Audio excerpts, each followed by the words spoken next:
सोच क्या रही हो बेटी? यदि तुम बात नहीं आगे बढ़ाओगी तो और कौन बढ़ाएगा? मैं तो सोच रहा हूं, बड़ी मुश्किल से मेरी प्रिया बिटिया के जीवन में खुशियों के कुछ पल आए हैं।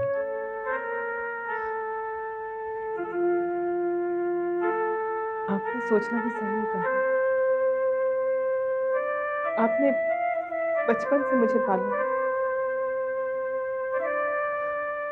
मेरे अच्छे बुरे वक्त में मेरा साथ दिया है, इसलिए जो भी आप सोचोगे मेरी ओर से सोचोगे। लेकिन क्या बेटी? लेकिन काका,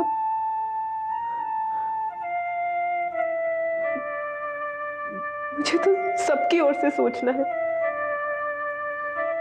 जिस बात को आप आगे बढ़ाना चाहते हो कोई मामूली बात नहीं है, नॉर्मल रिश्ता नहीं है काका। ऐसे रिश्ते जब जब भी बने हैं ना,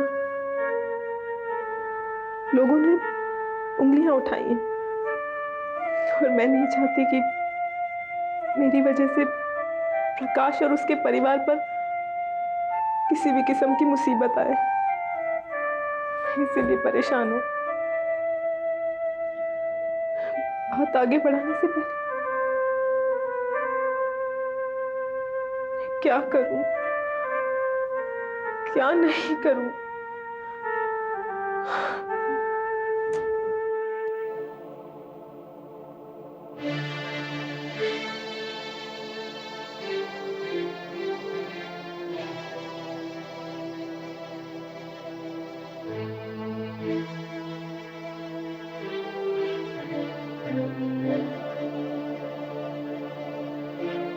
परेशान मत होना राधिका।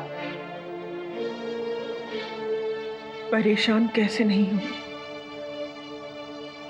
इतने दिनों बाद खुशी का दिन था। निधि ने पहली बार खड़े होने की कोशिश की थी और प्रांजल ने ताना मार दिया। प्रांजल की बात तो छोड़ो, निधि को ये सब कहने की क्या जरूरत थी? अगर निधि ने कुछ कह भी दिया तो कौन सा पहाड़ टूट पड़ा? क्या हम अपनी इस बच्ची को जानते नहीं है? निधि ने तो जवाब ही दिया था ना। प्रांजल ने शुरुआत की थी, और प्रांजल को तो हम सब जानते हैं। जब हम ही को वो नहीं छोड़ती तो निधि किस गिनती में? अच्छा हुआ उसने प्रांजल को जवाब दिया। ये बात नहीं है। प्रांजल अब नमक मिर्च लगाकर सुरेंद्र को सुनाएगी, और सुरेंद्र निधि को न जाने क्या कहेगा। मेरे होते हुए किसी ने निधि को कुछ भी कहा ना राधिका, तो मैं चुप नहीं रहूंगा। चलो परेशान मत हो, सो जाओ।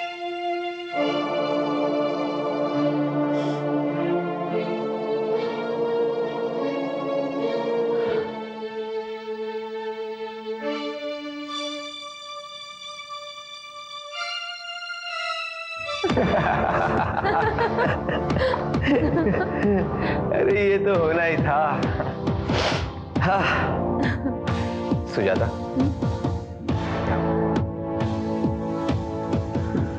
My love my sweet heart, अब तो शादी हो गई, खुश हो ना? हाँ। कुछ और बाकी है क्या? एक चीज बाकी है मिस्टर बकुल। प्रिया तुम? खामोश। मैं तुमसे नहीं, अपने पापा के एक ऐसे नौकर से बात कर रही हूं जो नमक हराम निकला। शट अप प्रिया। चिल्ला मत। मैं तुमसे कुछ लेने नहीं, बल्कि तुम्हें कुछ देने आई हूं। इस बेचारे के पास कुछ बचा भी है जो मुझे दे सकती है? एक चीज बकुल, जो गैरतमंद लोगों के लिए तो पूजा की चीज होती है, लेकिन तुम जैसे बेगैरत आदमी के लिए शायद उसका कोई मोल नहीं। मैं जानती हूं तुमने मेरी सारी चीजें इस घर से उठाकर बाहर फेंक दी होंगी। मैं भी वही करने आई।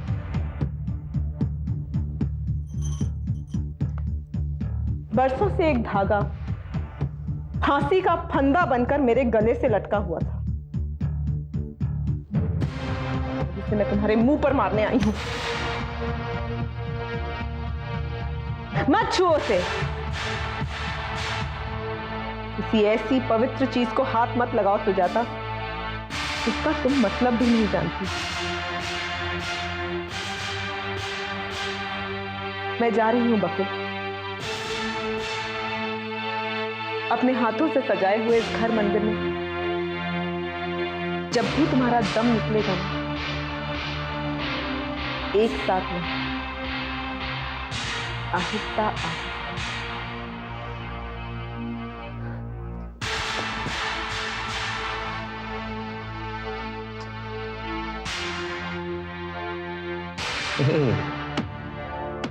इट्स ओके, इतना डिस्टर्ब होने की जरूरत नहीं है। Relax, everything is going to be fine.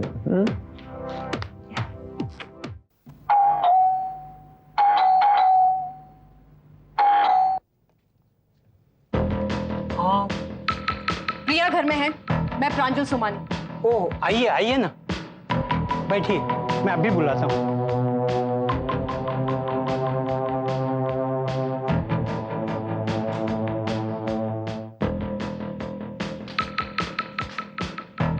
जी आप तुम मेरी शादी में मेरा घर देखने आई थी ना, और आज तुमने उसी घर में बहू बनकर आने की प्लानिंग भी शुरू कर दी। प्रांजल, आप मेरे... तुम कुछ नहीं कहोगी, सिर्फ मेरी बात सुनोगी, समझी? सिर्फ मेरी बात। क्या सोचकर तुमने ये साजिश रचाई है प्रिया? क्या सोचकर? तुम्हें क्या लगा तुम्हारी इस साजिश से मेरे घर में खुशियां आ जाएगी? प्रिया, तुम्हारी वजह से मेरी मम्मी बीमार है, मेरे पापा परेशान हैं, और तो और सिर्फ तुम्हारी वजह से मेरे ससुराल में लोग मुझे ताने दे रहे हैं, और तुम हो कि खुशियां मना रही हो। और कैसी खुशियां? हाँ, कैसी खुशियां? जब एक तलाकशुदा मां बनने वाली औरत एक कंवारे लड़के से शादी करने के बारे में सोचती है ना, तब उसे खुशी नहीं, खुदगर्जी कहते हैं, खुदगर्जी। और वैसे भी प्रिया, अगर मेरे बेवकूफ भाई प्रकाश की वजह से तुम्हारी ये साजिश कामयाब हो भी गई ना, तो तुम्हारे सर पर एक नहीं बल्कि 100 दिल तोड़ने का इल्जाम लगेगा। And by the way madam Priya, मेरे होते हुए तुम्हारी ये साजिश कभी कामयाब हो ही नहीं सकती, ये बात तुम याद रखना।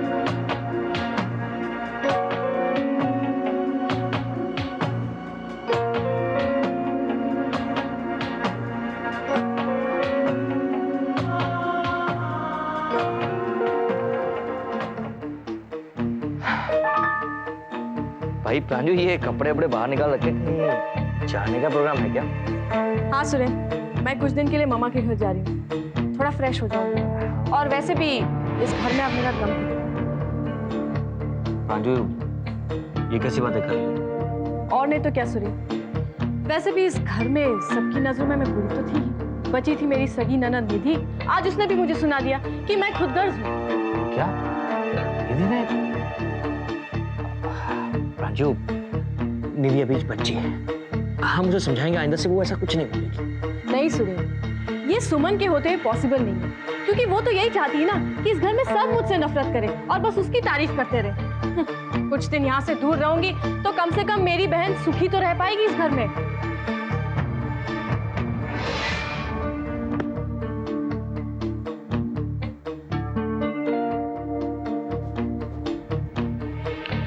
सुमन। हाँ जीजू। सुमन, जब तक हमारा रिश्ता जीजा और साली का था तब तक सब कुछ बहुत ठीक था। क्या मैं जान सकता हूं कि अब क्या हो गया है?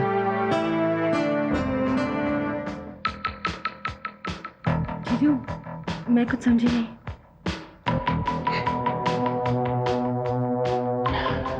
सुमन, प्रांजल इतनी बुरी है क्या? देखो, तुम उसे बचपन से जानती हो, उसके साथ पली बड़ी हो। अगर प्रांजल से कोई गलती हो गई थी या उसने कुछ ऐसा कह दिया था तो तुम्हें उससे डायरेक्ट बात करनी चाहिए थी, या तुम मुझसे कहती, मैं उससे बात करता, मैं उसे समझाता। लेकिन सुमन, इस मामले में निधि को नहीं लाना चाहिए था तुम्हें। सुरेंद्र भैया, प्रांजल भाभी से जो कुछ भी कहा है वो मैंने खुद अपनी मर्जी से कहा, सुमन भाभी के कहने पे नहीं। निधि, सुमन की तरह प्रांजल भी तुम्हारी भाभी है, याद है ना तुम्हें? जी भैया, ये बात मुझे तो बहुत अच्छी तरह से याद है, पर प्रांजल भाभी ये कभी कभी भूल जाती हैं कि इस घर में मेरा भी कोई वजूद है। निधि, तुम 2 मिनट चुप रहोगी? मुझे सुमन से कुछ बात करने दोगी तुम? और वैसे भी छोटे मुंह से बड़ी बात अच्छी नहीं लगती निधि। ये तुम कह रहे हो सुरेंद्र? क्या तुम नहीं जानते हो किस घर में छोटे मुंह बड़ी बात का रिवाज कब शुरू हुआ और किसने शुरू किया था? शर्म आनी चाहिए तुम्हें कि अपनी बीवी की बातों में आकर अपनी बहन को डांट रहे हो। डैडी, आप नहीं जानते कि निधि ने क्या किया है? निधि ने प्रांजल के साथ जो कुछ भी किया उसकी शिकायत करने आए हो, है ना? सुरेंद्र, तुम्हारे बचपने की वजह से निधि मोटर कार से उतरकर व्हील चेयर पर आ गई, लेकिन इसने तो कभी शिकायत नहीं की। पापा प्लीज, पापा वो एक हादसा था। हाँ बेटे, लेकिन ये हादसा जो हो रहा है ना, वो उससे बड़ा हादसा है। लेकिन पापा। देखो सुरेंद्र, मैं तुमसे कोई बहस करना नहीं चाहता हूं, लेकिन एक बात कान खोलकर सुन। यदि इस घर में निधि को डांटने का अधिकार किसी को है तो वो सिर्फ भाभी मां को है, और निधि को डांटना प्रांजल के टेंडर भरने जैसा नहीं है। क्या मुझे माफ कर देंगे? आइंदा अपनी बीवी के बहकावे में आकर बात करने से पहले अपने बाप की यह बात मत भूलना।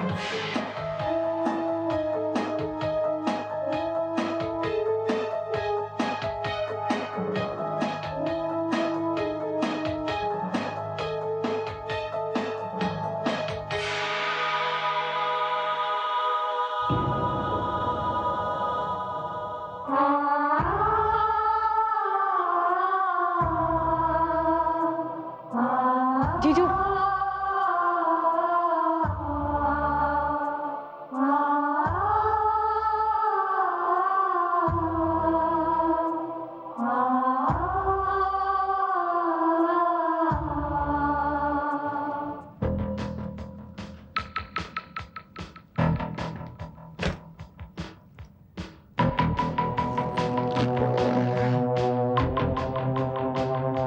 प्रांजल बेटे, मायके जाना तो अच्छी बात है, लेकिन नाराज होकर मायके जाना अच्छी बात नहीं है। मम्मी, कोई भी लड़की यूं ही तो अपने मायके नहीं जाती ना। और सच कहूं तो मेरी तो इंसल्ट इस घर में होती रहती है, लेकिन सुरेंद्र की इंसल्ट मैं बर्दाश्त नहीं कर सकती। आफ्टर ऑल वो मेरे पति हैं। और मम्मी, मैं यहाँ बहुत अपसेट रहती हूँ। कुछ दिन अपने मायके रह आऊंगी तो अपने आप ही ठीक हो जाऊंगी। और फिर आप चिंता क्यों करती हैं? मैं 2-4 दिनों के लिए तो जा रही हूँ, फिर लौट आऊंगी। अच्छा, मैं चलती हूँ। प्रांजल, प्रांजल,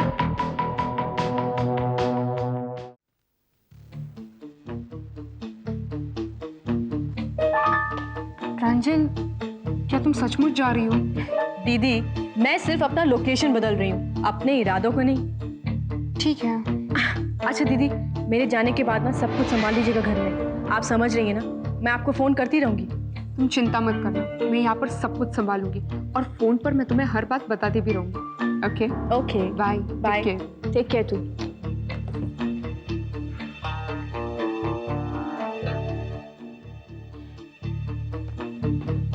प्रांजल, जा रही हो तो मम्मी पापा को मेरा प्रणाम कह देना, और भैया से कहना कि मैं उन्हें बहुत याद करती हूँ। और अगर यहाँ का कोई काम हो तो बताती जाना। सुमन, हर इंसान को ना खुद अपना काम करना चाहिए। और तुम्हें ये गलतफहमी कब से हो गई कि तुम सबका काम इस घर में खुद कर सकती हो?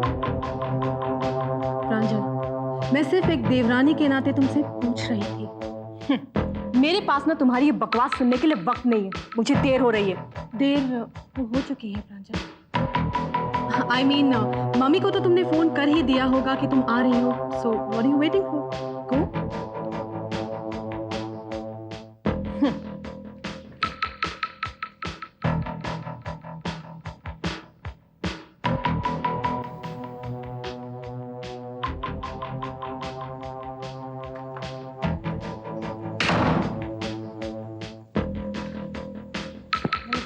नमस्ते बेटा, कभी आई तुम प्रांजल? क्या बात है बेटा, तुम्हारी तबीयत तो ठीक है ना? हाँ बिल्कुल ठीक है, और प्रांजू आज से यही रहेगी। प्रकाश की शादी से पहले क्या लगे? पापा, मम्मी ठीक ही तो कह रही है। मेरे ससुराल वाले प्रकाश भैया की शादी के खिलाफ हैं। हाँ ठीक तो है। अब तुम्हारे पापा ने तो अपनी आंखों पे पट्टी बांध रखी है, लेकिन दूसरे लोग तो देखेंगे और सुनेंगे। राधे राधे भाई जीजाजी, मैं तो ये कह रहा हूँ कि ये बड़ो सोच विचार को मामलो है। हाँ, कहीं ऐसा ना हो जाए कि एक बहू के चक्कर में दो दो लाडली बेटी सड़क पे आ जाए। भाई बड़ो घरानो है, इनके काम भी बड़े हैं, समझे तो करो आप। देखिए, एक बात का जब फैसला हो चुका है तो उसे बार बार दोहराने से क्या फायदा? सुमन ने तो ऐसा कुछ नहीं कहा। पापा, सुमन इसमें क्या कहेगी? वो तो सबकी नजरों के सामने बस अच्छी बनी रहना चाहती है ना। मुसीबत तो मेरी है। अरे भाई, ये किस पर मुसीबत आ गई? राधे राधे। बिना ये लोग प्रकाश और प्रिया की शादी के खिलाफ। और आपसे एक विनती है महाराज, आप इन दोनों को समझाओ। कैसे समझा तो हम भी सकें, लेकिन जे बाप बेटे हमारी बात मानने को तैयार ही ना है। जे आपकी बात माने, जीजाजी भी और प्रकाश को माने, आप समझाओ। अरे भाई लाल जी, आप किस जमाने की बातें कर रहे हैं?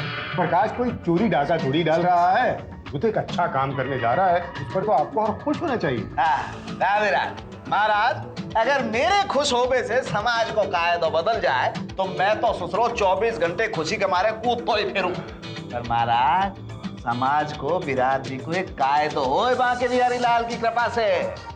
अब ये क्या जाने, ये तो अकेले राम हैं। अब परिवार के दुख तो परिवार वाले ही जाने ना।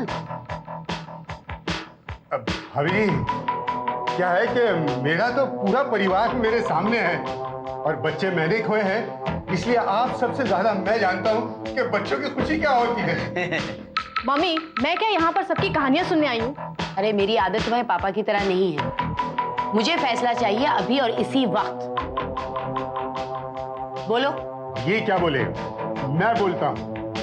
प्रकाश पर जितना हक इसका है, उससे ज्यादा मेरा हक है, इसलिए फैसला मैं सुनाऊंगा। और मेरा फैसला है कि प्रकाश की शादी प्रिया से होगी और जरूर होगी। अच्छा, तो मेरा फैसला भी सुन लो अच्छी तरह से। अगर प्रकाश ने प्रिया से शादी की तो मैं ये घर छोड़ के चली जाऊंगी, और ये मेरा आखिरी फैसला है। समझे तुम दोनों? चलो प्रांजल, लेट्स गो। चलो।